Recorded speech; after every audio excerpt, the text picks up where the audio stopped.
రాష్ట్రం జిల్లా ప్రతిష్టను ఇనుమడింప చేసేలా సౌత్ ఇండియా సైన్స్ ఫెయిర్ 2026 నిర్వాహకులకు అన్ని విధాల పకడ్బందీ ఏర్పాట్లు చేయాలని విద్యాశాఖ డైరెక్టర్ నికోలస్ సంబంధిత అధికారులకు సూచించారు. ఇక ఈ నెల 19 నుంచి రామచంద్రపురం మండలం కొల్లూరులోని గాడియం ఇంటర్నేషనల్ స్కూల్లో నిర్వహించనున్న సౌత్ ఇండియన్ సైన్స్ ఫెయిర్ 2026 ఏర్పాట్లను శనివారం ఆయన ప్రత్యక్షంగా పరిశీలించారు. ఈ సందర్భంగా గాడియం స్కూల్ ప్రాంగణమంతా కూడా కలియతిరిగి సైన్స్ ఫెయిర్ కు సంబంధించి చేపట్టిన ఏర్పాట్లను సమగ్రంగా తనిఖీ చేశారు.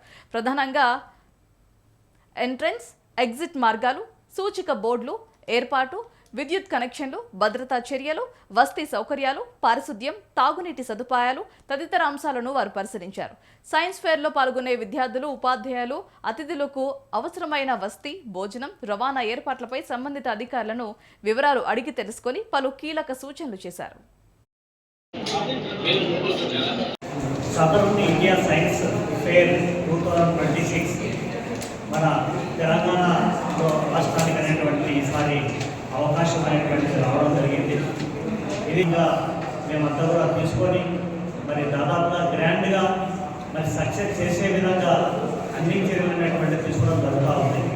మరి ఈ 22 రకాలైనటువంటి కంపెనీలు ఆర్గనైజ్ చేసుకొని మరి ఎక్కడ మరి లోటుపాట్లు అనేటువంటివి లేకుండా ప్రతి 10 రోజుల నుంచి కూడా మరి ఎస్సీఆర్టీ డైరెక్టర్ గారి ఆధ్వర్యంలో వీటన్నింటినీ కూడా మేము సమీక్షించుకుంటున్నాం.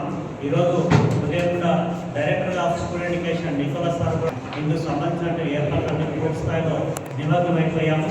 కాబట్టి ఏదైనా అనుకోని సంఘటన జరుగుతున్నా ముందస్తుగా మేమంతా కూడా పనిచేయడానికి ఉన్నారనేటువంటిది మీకు అంతా కూడా తెలియజేస్తూ ఈ కార్యక్రమాన్ని ఉద్దేశించి మా ఎస్సీఆర్టీ డైరెక్టర్ రమేష్ గారితో మాట్లాడాల్సిందని నేను అంతా కూడా తెలియజేస్తున్నాను.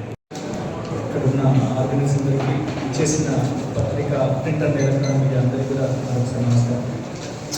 నిన్న రెస్పెక్టెడ్ కలెక్టర్ మేడం గారు వచ్చి విజిట్ చేయడం జరిగింది, ప్రారంభ మేడం గారు. అదేవిధంగా ఈరోజు ఎటువంటి ఇబ్బందులు తలెత్తకుండా కూడా వాళ్ళందరూ ఒక సిస్టమేటిక్ వేలో అది చేయడానికి ప్రయత్నం చేస్తున్నాం. అదేవిధంగా